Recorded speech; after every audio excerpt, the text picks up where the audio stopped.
Wednesday morning, everybody. Another day, we're not there yet. And that's basically what's going on with Cal, Stanford, and the ACC. Um, we have reported that, well, here's where we are. It seems that there was to have been a meeting of the ACC board yesterday to vote on Stanford and Cal. The details of that deal, which might have been presented yesterday, although we don't know because they never had the meeting. So anyway, it seems like they're getting closer, okay, Stanford and Cal, to making a deal that's going to flip at least one of those votes. The votes are, of course, Florida State, Clemson, North Carolina State are the no votes. And right now, for Stanford and Cal to get into the ACC, they're going to have to get one of those no votes to move to the yes column. At this juncture, what we're seeing is, a series of Stanford and Cal making concessions. Now, here's an interesting thing, because I know we have a lot of SMU fans. There has not been any conversation about where SMU fits in this. It used to be, 3 in, right? And that was everybody thought was going to happen.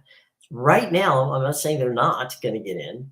We don't know that, but there hasn't been a lot of conversation recently. And when I say recently, I'm talking about the last 24 to 48 hours about where SMU lays in this whole situation, how that's going to play out for them. So, at the moment, what we're doing is we're waiting to find out just exactly where things are in this continuing soap opera of, does anybody really want Stanford and Cal? So we'll have to see how that's, how that works out. Justin, good to see you this morning, buddy. What you got for me? Question would be, would the ACC really lead Stanford and Cal on like this without inviting them? That would be such a terrible look. I agree. I think what this is basically, Justin, it's a situation where Florida State, Clemson, North Carolina State are acting like children, and they're like, well, how can we get more money out of this? Show us how, and frankly, it's getting old. Just like any child, you want them to act properly, and they're just not playing well. Now, there's been a number of options that have been thrown out there. I know Stanford and the rest of the gang. It's a mess, and it's a mess that could be resolved relatively simply by turning a vote. One single vote is where they're at right now. So I don't know. You're absolutely, optically, it makes the ACC look inept. Okay. But again, we've got Stanford and Cal. Think of this. Stanford and Cal is willing to sign a grant of rights that goes through 2036. So that's crazy. All right. So you've got people who want so bad to join your conference that they're willing to sign a deal that you want out of. So, I think it's going to get done. I think it's going to get done probably today, or if not today, tomorrow. But it absolutely 100%. It looks foolish, and absolutely it's something that, Justin, it's like children. I mean, it just absolutely is silly. Let's see what we got here from, hey, Miss Dave, how are you? It's awfully quiet yesterday. I had a feeling today or tomorrow. I think so. I agree with you. I think that they can't put this off forever, and I think they want to get it resolved by the end of the week. And I just don't see how they choose not to work with Stanford and Cal. The money's there. Stanford can take care of that. We still don't know if SMU's in on this deal. The last 48 hours, they've gone radio silent. So, let's assume for the moment that that's yet another thing. So we'll have to see how that plays out. But right now, we're looking at a quiet day yesterday. But, hopefully the ACC can get it together quick enough to finish this thing up by the end of the week. And certainly, hopefully, today be great, so we don't have to worry about it anymore, right? Yeah, it could be that SMU is essential free for the ACC, so there really isn't anything to discuss. Yeah, I mean, Trevor, the point there about SMU is fine. You're right; it could be for free, um, but they still have to discuss how they fit them in there from a standpoint of scheduling and that sort of thing. So, there's who gets. It's kind of like a before we invite you, let's act like we know what we're doing, and at the moment they don't. So it might be just as simple as that. As simple as how do we integrate all that Stanford brings with them and Cal brings with them, which includes the Olympic sports as well. So we just can't look at this from a football standpoint and say, all right, how do we get these? How do we push these things? Because it would be at the end of the year, right? So it's 2024. So once the academic and sports season ends, which is in June, then all of a sudden you've got two new programs that you're onboarding, and that's really pushing it tight. So I think what they're looking at is how can we make this work in the time frame that we have. So we're gonna have to see about that, but absolutely 100%. Good point, Trevor. Good point. Okay. Hey Jay, how you doing? Would go ahead and move to American. I if I were they, I would absolutely do that. 100%. I would either go to the American or go to the Mountain West. This silliness. There's not going to be an ACC. I'm sorry, a Pac-12, or Pac anything 2.0. That is out the window. All right, that it's not going to happen. So if you're Washington State and Oregon State, and you're just sitting around waiting for,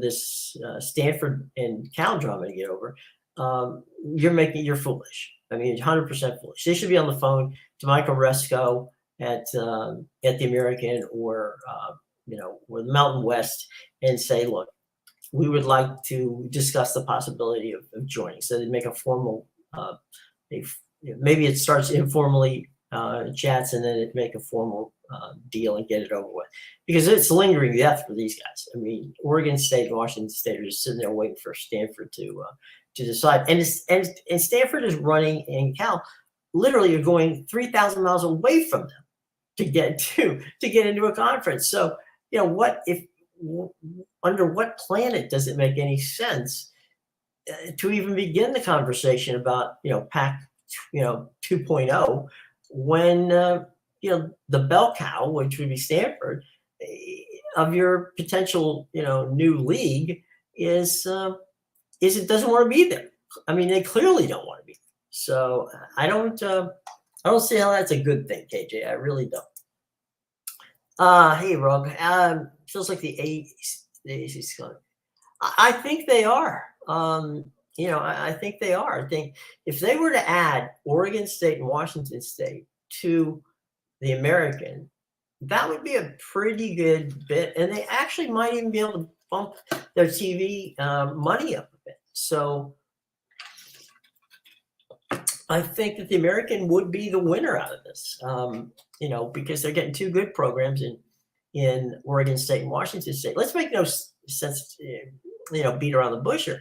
Oregon State could end up winning the Pac-12 football this year. I mean, it's not going to happen. It's a long shot, but they certainly have the talent to do it. So let's see what goes on. But that's a good question, and I agree. American would win on this one.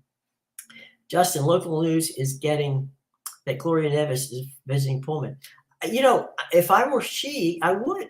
I mean, she's done a wonderful job. And by the way, she's a Cal graduate. She worked in the Cal athletic department. So yeah, she's going to go to Pullman and make her case, and she should. Justin, she should. That's a conference that plays well. It's got good people, and why not? Right? Why not? From a logistics standpoint, it makes a lot more sense to be in the Mountain West than it does to be in the American. But then again, both have very strong pluses and minuses. So why wouldn't she? She's a very powerful woman, and she's a great hire for the Mountains. So you got two good commissioners in Oresco and Navarez. They're both wanting those two schools. And if I'm Washington State or Oregon State, I'm certainly going to listen to them because they definitely are smart people. So 100%, Justin, I agree with you. So she's going to make her case, and you know what? She should.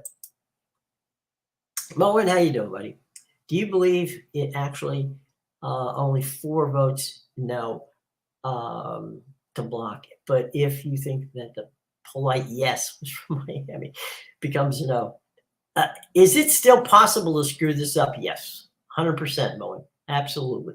If we've learned anything about college sports in general and specifically in realignment, yes, 100%. These people are foolish enough to blow things up. We just talked about the childishness of it. There could be a no from Miami. I mean, the way that this is settling down is they're not going to lose any money here. Okay. They may even make a little money out of this deal. So, perhaps one of the things could be that Stanford and Cal can't vote on any once they become members, they can't vote on any expansion related issues, which would mean breaking a grant of rights. So that would be the one thing. But there's money here involved that they're going to end up with. I'm talking about the teams in there. So could Miami, polite yes turn to no? Yeah, it could. And again, they're not going to call a meeting to vote another straw vote. They know where they are right now. So the only reason to call a meeting is to announce that they have made a deal to bring either these two teams on or all 3 of them on at this point in time. Otherwise, there's no net. You can always just send out a press release saying we've decided we are not going to do anything at this point in time. We've looked at adding teams and we've decided, you know what, we're good. So we'll see if that is the case. But right now, it seems though that the ball has been moved down the field far enough that they might just get it across the goal line. But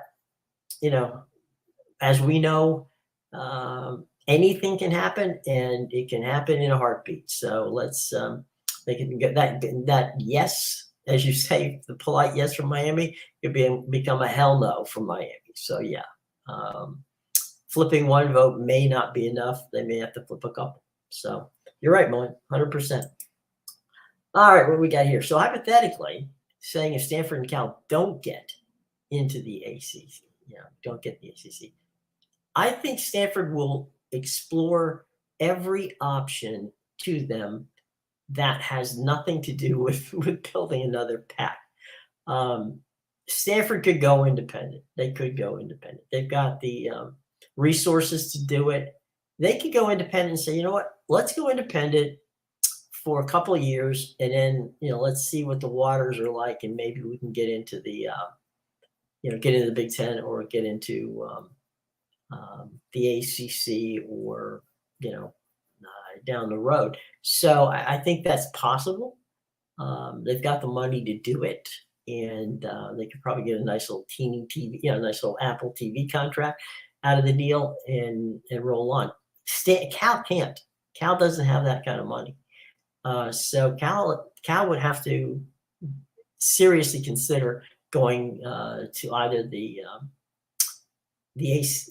American or the Mountain, because they don't have the kind of money to float the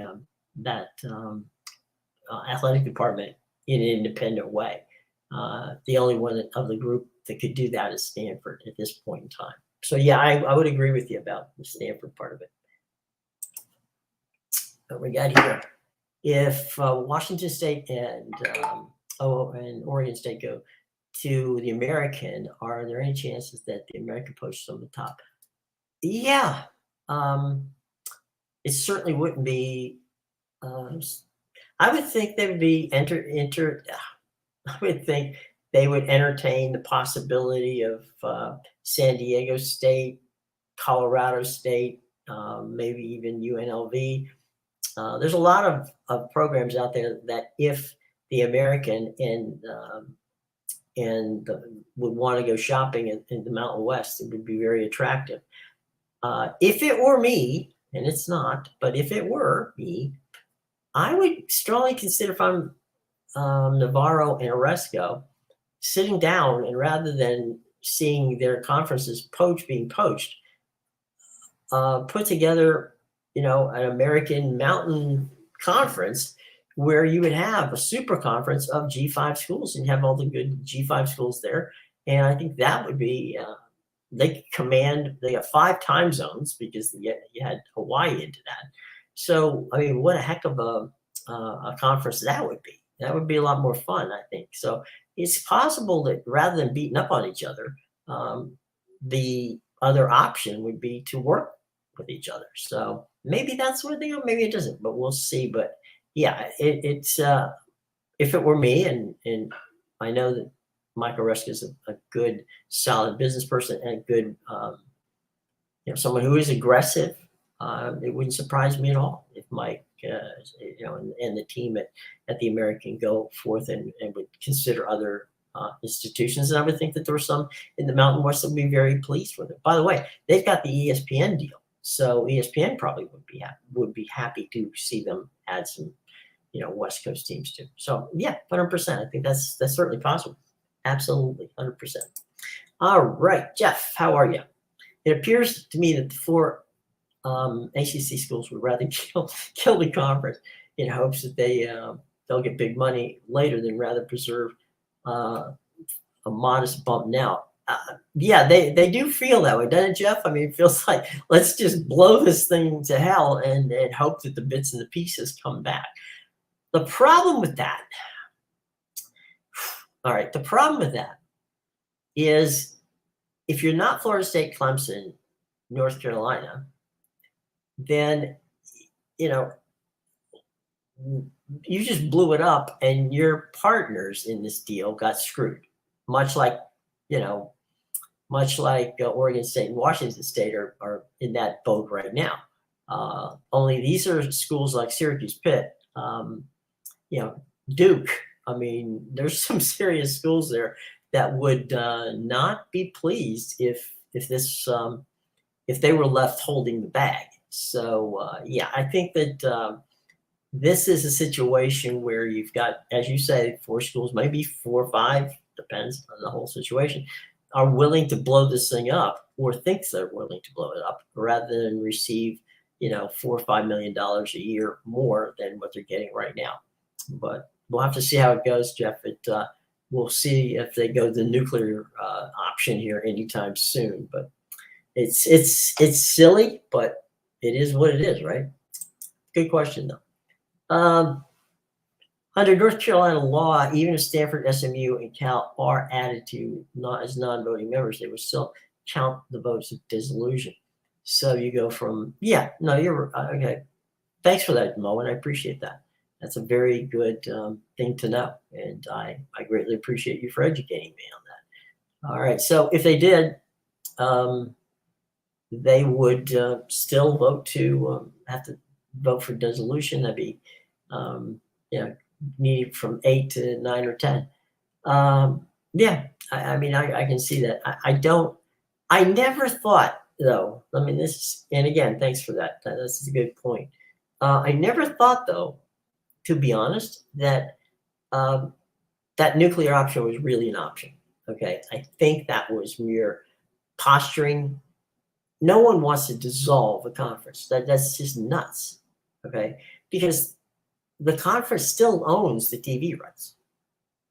Okay, you can't renegotiate something. You'd be litigating.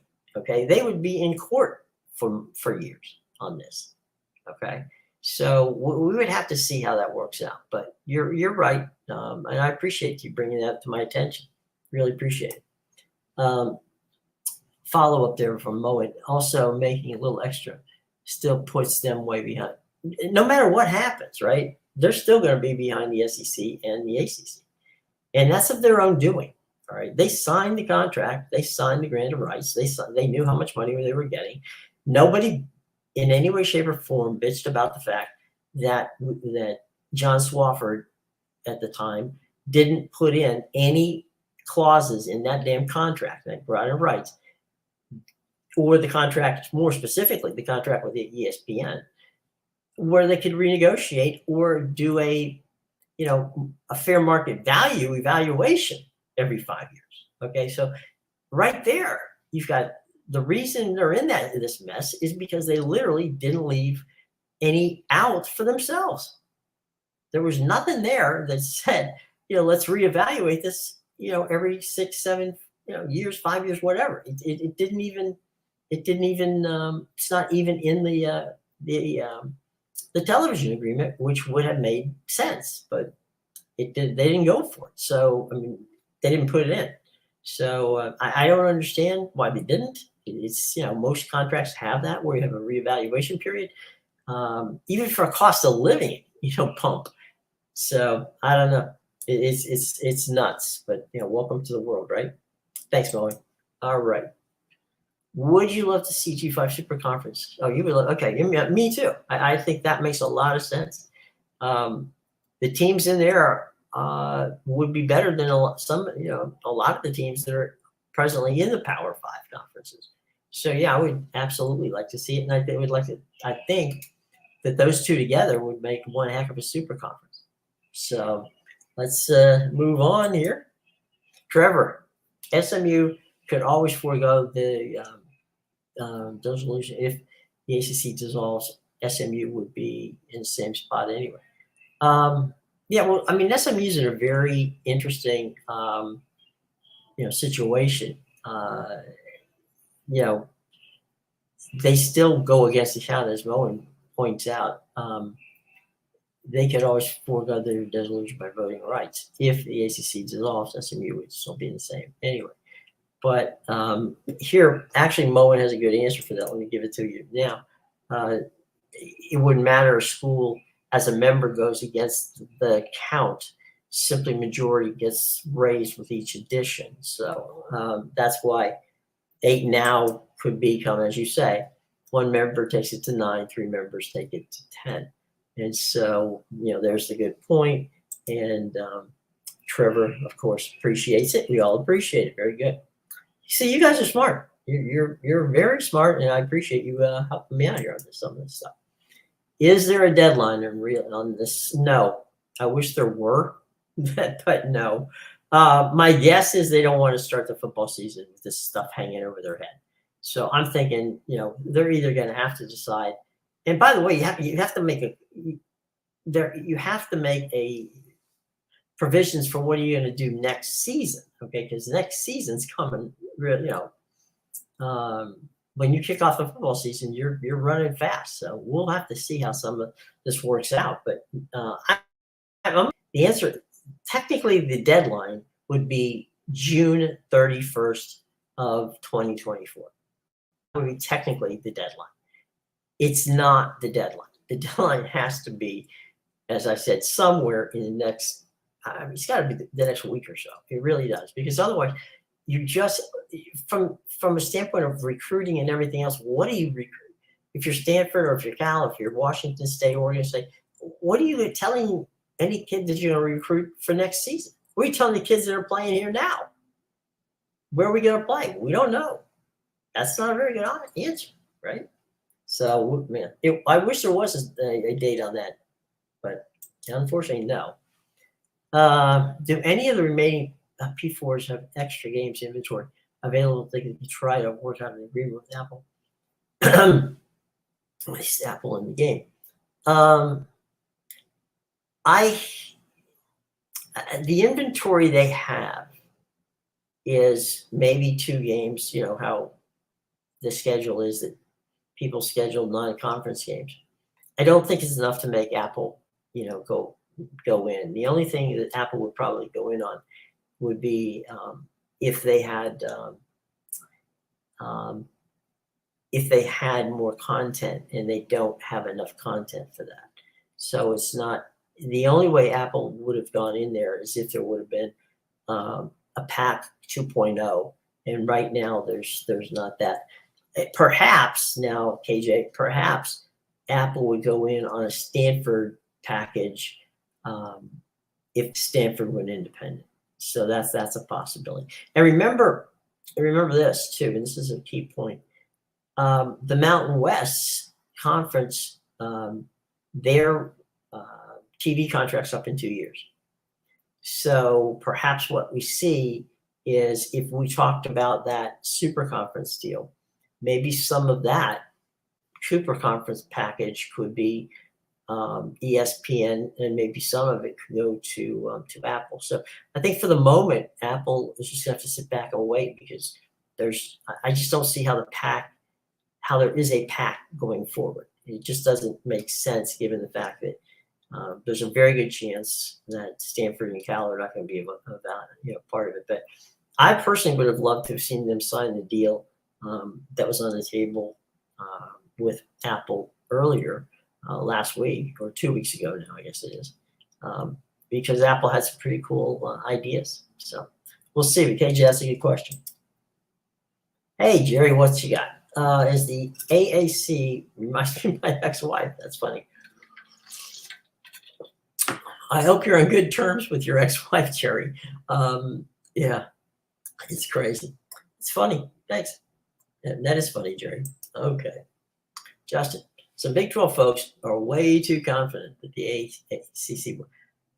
Yeah, you know what they are. The ACC, the value of the ACC right now, let's go with this. The stability of the Big 12 is good. There's no argument there.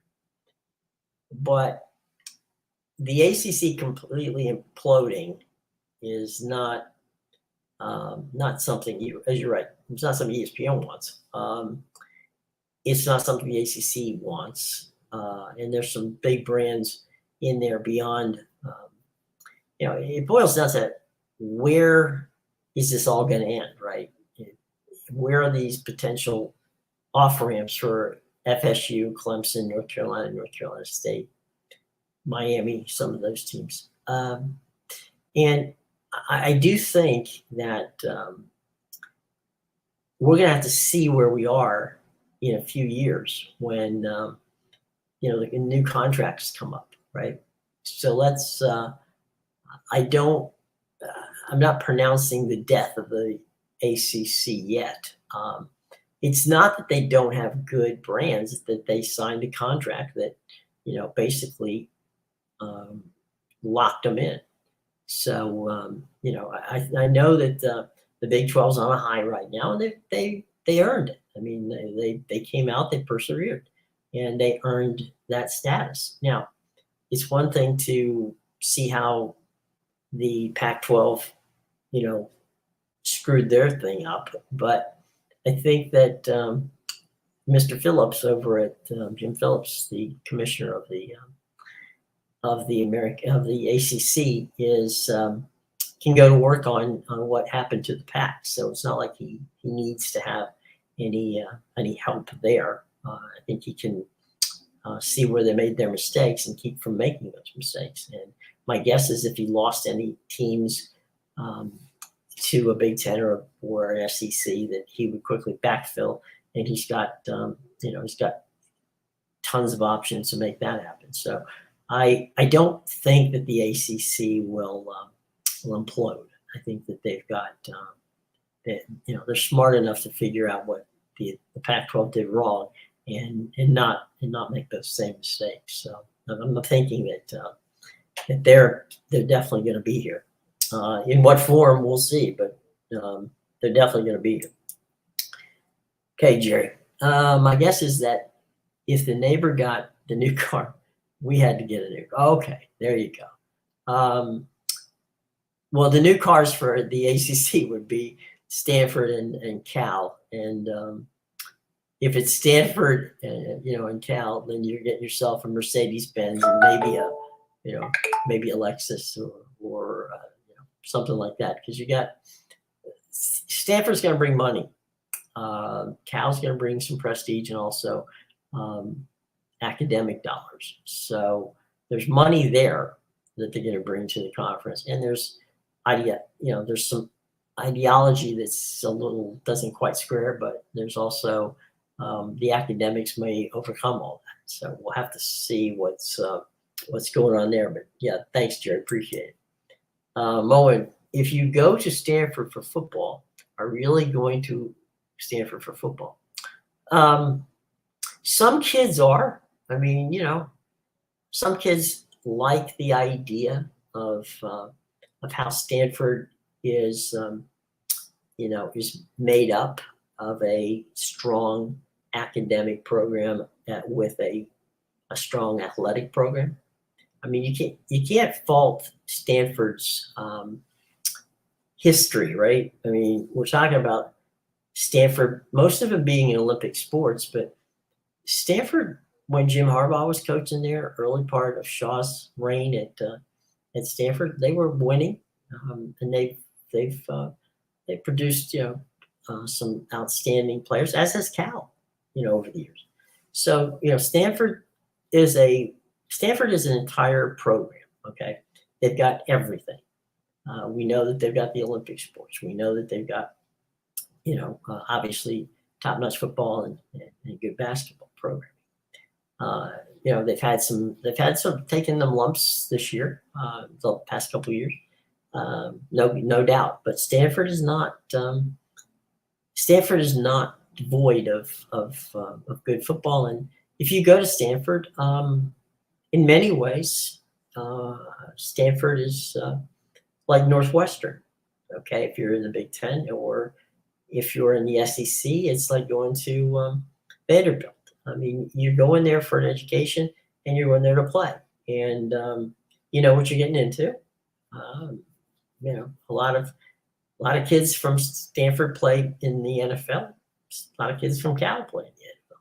So they have that pedigree, and the pedigree is worth something. So Stanford degree is worth a lot of money from a standpoint of if you are going there to play sports and you get that degree, then that's not a bad thing to do. So yeah, I know they recruit high level kids, and I think that they've actually this class that they had this year was one of, I think 24/7 had them ranked in the top 25. So now I could be wrong; they might have been just outside the top 25. But the point being that you can get football players to want to go to Stanford because of the education. So does that mean total success on the field? No, but it does mean that they're getting a high volume and a high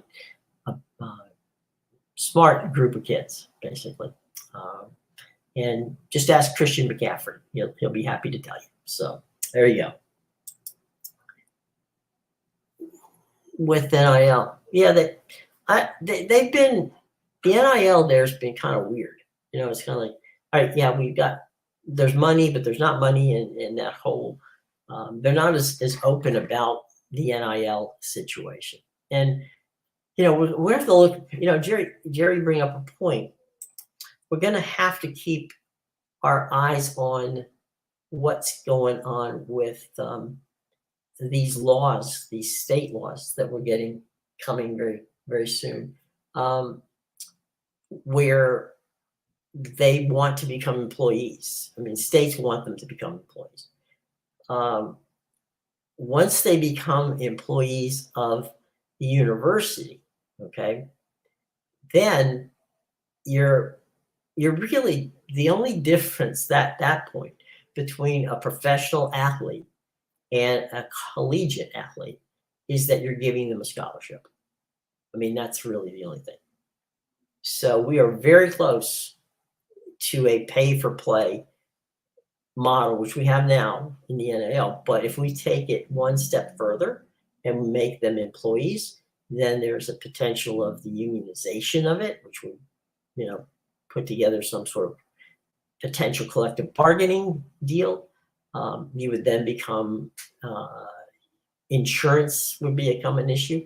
I mean, there's a whole bunch of crazy that this has opened up to now, and we're only one or two lawsuits away from this becoming really, never land. We've never gone in this position. So we, in the next 5 to 10 years, is very possible that the collegiate game that all of us grew up on might just vanish into thin air, and it makes it look like a make it look like a professional league. They may even have to break away from the university athletics to form their own athletic group beyond the NCAA. So it's there's a lot of things, a lot of moving parts here from a business standpoint, and it's just going to be crazy. With that, they do. I mean, SMU's got money, and they've got good facilities. Dallas is not a bad place to be. SMU has a good academic standard. There's a lot going for SMU. There really is. And with with all the cash that they've got in the NIL, there to get rid of, they have the potential of being a powerhouse. I think they do. They're playing, of course, in the American, and they have made waves. They have not won it yet. So let's see if we can, if Tulane or SMU, my South Florida Bulls, all of those situations pan out. It's it's one thing to talk about becoming a winning program. You have to show it on the field. I think that's where SMU, Tulane, South Florida, in American have to step up now and say, okay, we are in a fun conference. It's a good G5 conference. Let's take it to the next level. So 100%, Jerry, I agree that there's no doubt that SMU is a sleeping giant. What is at doubt at this point in time, and it's not at doubt, it's something we don't know, is will they ascend to the next level by being brought into a power conference by the ACC, or will they remain in the American? We know they're going to be there this year, so we'll see how that goes. But no question that they got money to burn in that standpoint, and they're willing to spend it, which is good on them. They have done. They've worked on it. They realize what they've got, and they're doing everything they can to make it work for them. So, that proves that they're committed. The best way is the old way: stack up the conference championship. It's like anything else, right? Winning is contagious.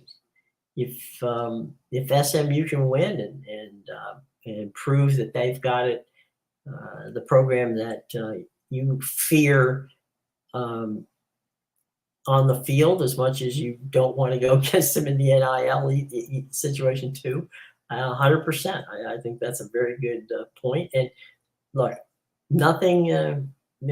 If you're a conference champion and you keep winning and you get to those the automatic playoff berths, that's that is where you that's where you get to shine. So yeah, if you're going to invest it, which they clearly are, that's probably the way to do it, right? Got Justin. Okay, seems like the conversation around if the ACC expands has shifted to just Stanford and Cal, with SMU being put on the back burner, at least in media reports. Justin, it's really weird. That's kind of happened, and I agree with you. It's kind of happened over the past 24 to 48 hours, where it looked like it was an SMU. It was a Stanford, Cal, SMU, adding them as a trio. Now remember that because Notre Dame is only in the ACC as a from football on a scheduling standpoint, they're kind of like they have that kind of third person. They need a third person to fill in that. That's why adding an odd number as opposed to adding an even number doesn't hurt. So it's possible that they're going to do this. If you remember a couple of weeks ago, right, when the Big 12, excuse me just for a second.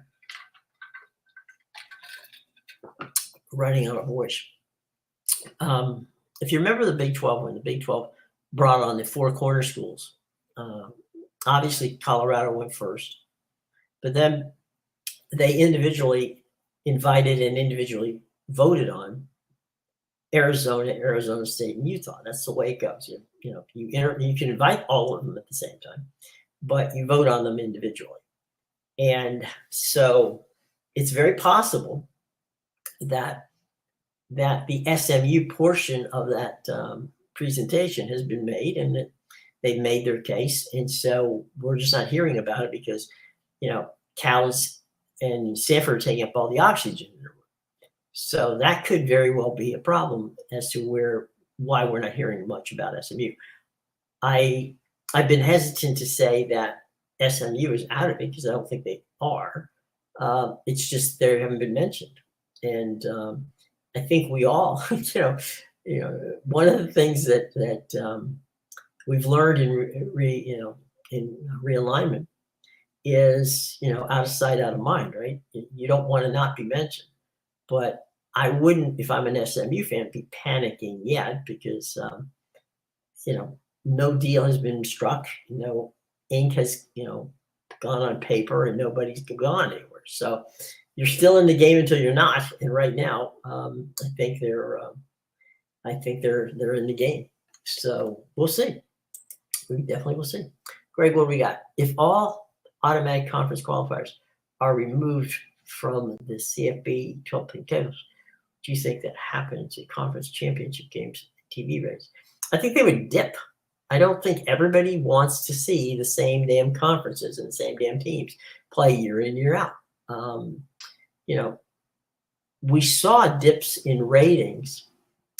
If you remember that series where it looked like Clemson and Alabama were just playing each other every week, every year, that didn't really help. So I do believe that we're at that point in time where people want to see a variation of what's going on. So yeah, I wouldn't jump into the situation where the power conferences control the 12 team playoff because it wouldn't let, like we saw Cincinnati get in. We saw some of these other schools make it, and I think people like that. I think it's like what makes March Madness fun, right? Is that you get a Cinderella story and you get some good teams in the Final Four. Look at what San Diego State did this past time with making it to the Final Four.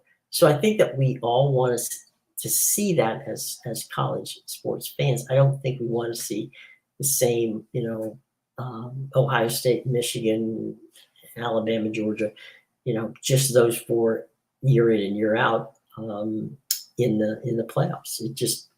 I do think that TV ratings would go down because again, it's just like, oh yeah, they're playing again. Do I really care? So there's that.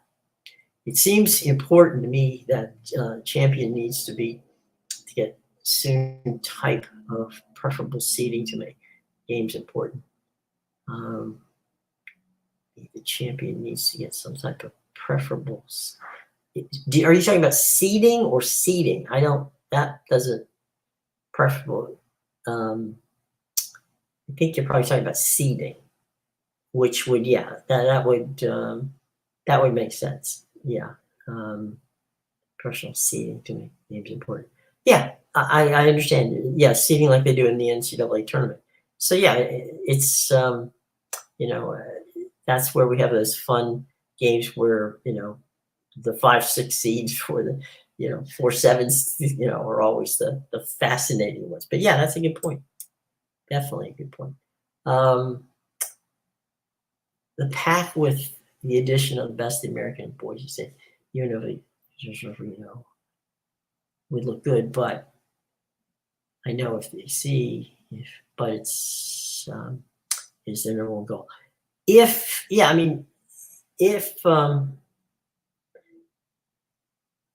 somehow Stanford wanted to be involved in a newly formed conference, like we said, the Pac 2.0, there's some very good American schools and very good schools from Mountain that would definitely fit there. Um, the problem is, at this point, Stanford and Cal. If you're a fan who wants to see the Pac 2.0 exist, then you're hoping that Stanford and Cal can't get into the ACC. The problem is it looks, at least for now, and this by the time we get back here tomorrow, that could change. It just doesn't look like that's in the cards. So let's, but see, here's the thing. I think that the American and the Mountain have so many, quality teams there that, it's not automatic that Stanford or Cal or Oregon State or Washington State would even win the newly formed, Pac whatever, whether it's 8 or 10 or 12. So yeah, it would be interesting. And you put out some good options there. Southeast Soldier, good to have you in the house. Look, guys, if you could do me a favor, that'd be great. Subscribe, hit that bell, and like us. By the way, if for some reason you forget a question, once the show's over, you can put it in the comments, and then I'll come back and I'll be more than happy to answer your question. So if somehow during the day something pops up, put it in the comments section, and I will be more than happy to answer it for you. And by the way, if for some reason you can't watch the show at 10 a.m. on in Eastern time zone, it automatically is going to go right to the YouTube channel, and you'll have that opportunity to watch it later. So we hope that you do that, and have a lot of smart people in here who are giving us some good questions and also enlightening us. So it's a good group, and I appreciate you guys showing up. So let's see what we got here. SMU, UC, Stanford are not getting any money for years just to get in the league. Both Clemson and Florida State, why not? It is. I mean, and they're signing that grant of rights, which would take them through 2036. Now, Cal has to get some money. Okay, so it's quite possible that if Stanford and SMU are taking a tiny fraction of what it is, it's more likely that the pro rata amount that ESPN is paying is going to be transferred to or given to Cal, because Cal cannot, as a public university, Cal is not going to be able to have their board of regents move to the to the other side of the country if they're not making any money or not getting any money in this deal. So Cal's going to have to get something out of this deal. Whether Stanford or SMU is willing to forego it, that's another thing entirely. But Cal's going to have to come away with some cash in this deal, and my guess is it's going to probably be between 20 and 25, which is ironically the amount of money they would have gotten had they stayed in the Pac. So anyway, yeah, they're gonna have to come up with some cash.